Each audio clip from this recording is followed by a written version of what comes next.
Hi there, it's Heather Embry Warren here with the weekly Heart to Heart video to help you heal and live more from your heart. So, I want to talk about the topic of dancing with love. Um, Various modalities that I work with, energy healing, soul constellations, all of that, all really show up that our core fundamental need is to love and to be loved. And all of our behavior, all of how we relate with others, relate with ourselves, how we react, stems from this fundamental need from my experience.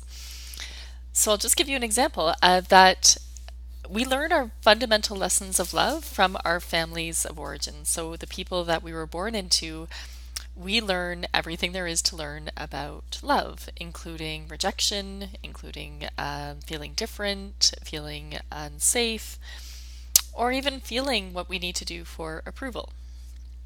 So, this is what they call the inner child work, or the work of healing our wounded child to be able to get to our true heart or true self. And when we start understanding our patterns of love or how we dance with love, it is really enlightening. Because then we start seeing how we're doing that in the rest of our family or our community or our relationships, and that every relationship that we bring in mirrors this. So that's why they say even the dysfunctional or the difficult relationships that we have, somewhere along the way we learned from a young age that this was okay, or it was not okay, or we learned to stay quiet, or we learned to be aggressive, or all of these things. So, this is where total self acceptance comes in, total self love. No judgment, no right, wrong, or good or bad. That at a fundamental level, we're all seeking to love and be loved, and we may just approach it in a very, you could call it dysfunctional, or in a way that actually doesn't work to get the love we're seeking. So, I'm just going to go down to a personal example. From my, because I love sharing personal stories out of, I'm human and I have my journeys of making mistakes in love as well as having my own reactive body and all of that. So I come from a background of parents who, for whatever reasons, and I don't want to go into judging them or shaming them, but whatever reasons, they could not be available to me, emotionally neglectful with their own journey. How I took that in as a child is that I don't exist. I don't matter. I'm not lovable enough to have parents who want to put their time and energy and emotion into me. This is what I believed. They call it a false belief as a very young child. And that it's all up to me. And that there's something in me that is not lovable. So that plays out on so many levels. And this is why, when we say, why does that person stay in that bad relationship? I don't understand. It is familiar. It is what we know. And what we know, we just dance with. We end up attracting and we dance with, and it's very familiar. So I used to have a pattern of attracting men who could not be emotionally available to me. This is in my 20s, and could not see me, could not appreciate me, would put me down, or would, too busy for me. They were workaholics. And it's completely my absent father. It's completely comes from growing up without a father presence who says I'm special enough to have a male partner put their attention on me and fill me with appreciation and love.